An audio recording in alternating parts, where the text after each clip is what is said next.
So here we have issue 159 from IDW. This is G.I. Joe, a Real American Hero. We have Zartan, possibly undercover in this issue as Snake Eyes. Cool thing with G.I. Joe, a Real American Hero is this takes place in the same universe as the Marvel 1995 issue of G.I. Joe, which was the last comic that was written for G.I. Joe in 1995 for the main G.I. Joe line of toys and universe and everything. So what's nice about this is it takes place right after G.I. Joe was decommissioned, and since it's in that universe from Marvel, it's really cool that it's written by Larry Hannema. And if you don't know who Larry Hannema is, he is the god of G.I. Joe. Basically, if you collect Star Wars, then George Lucas is probably seen as the god of Star Wars, and the god of G.I. Joe, for us, is Larry Hannema. So very, very cool to have that. From what I know of him, I've never met him myself.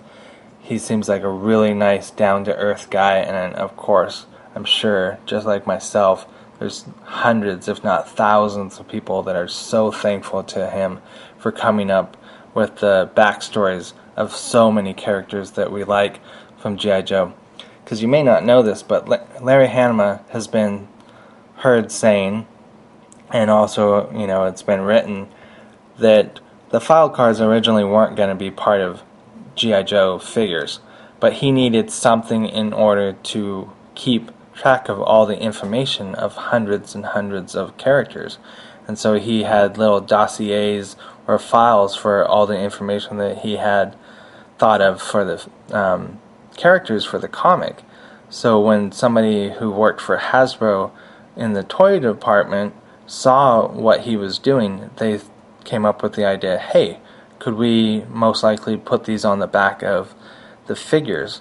Which is really cool because nowadays that's kind of the normal thing to be on the back of action figures, is some type of history or some type of file card or description or whatever of the figure. So very cool, because I believe it's because of Larry Hannema and what happened between the interaction of him and people at Hasbro that we have all the different action figures that we have.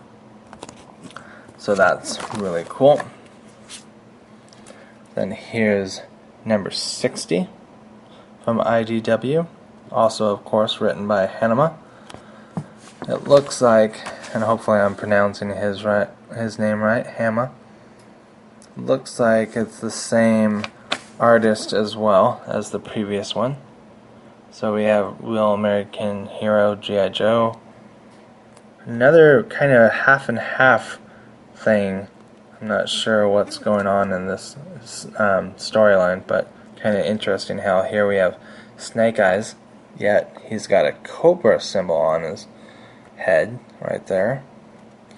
And then there's Storm Shadow on the other half, and he's got the G.I. Joe or an American flag behind him. And then of course there's the cobra symbol, or at least half of one.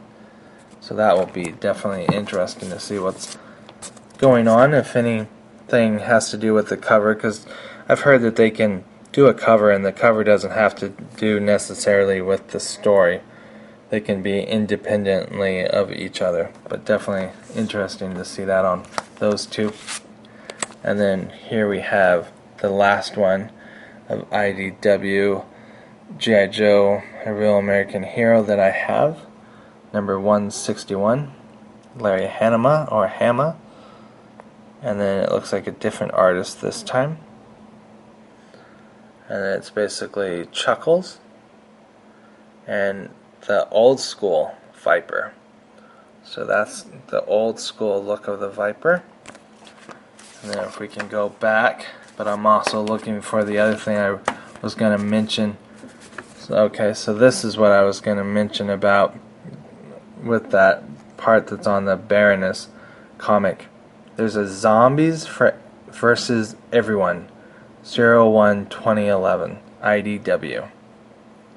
So it looks like zombies are in the G.I. Joe universe, and then Star Trek, Transformers. That'll be interesting to see how there's zombies in the Transformers universe. And then this one, of course, probably makes more sense. It has the Ghostbusters dealing with zombies. And there's the information for when zombies are going to be in the different comics. Looks like G.I. Joe or Zombies versus G.I. Joe won't happen until March of this year. So then we're still going back. Okay, so we can use this one as an example. So that's what that is. 01/2011 zombie infestation. So that's basically a zombie's hand right there if you didn't already notice that. So that's the original zombie hand that we were talking about. That was on the Future Noir special number 2 of with the Baroness, G.I. Joe. And then I was going to show again this, if I can get it on camera. There's the updated Viper, I'm assuming, for IDW. And there's it being attacked by Snake Eyes. And then this is the old school Viper, even though they're both kind of restricted by the position that they are in, but I thought that was kind of cool. Wanted to show that off. So hopefully you've enjoyed kind of a haul, closer look, update video, and I thank you all for watching. Okay, bye.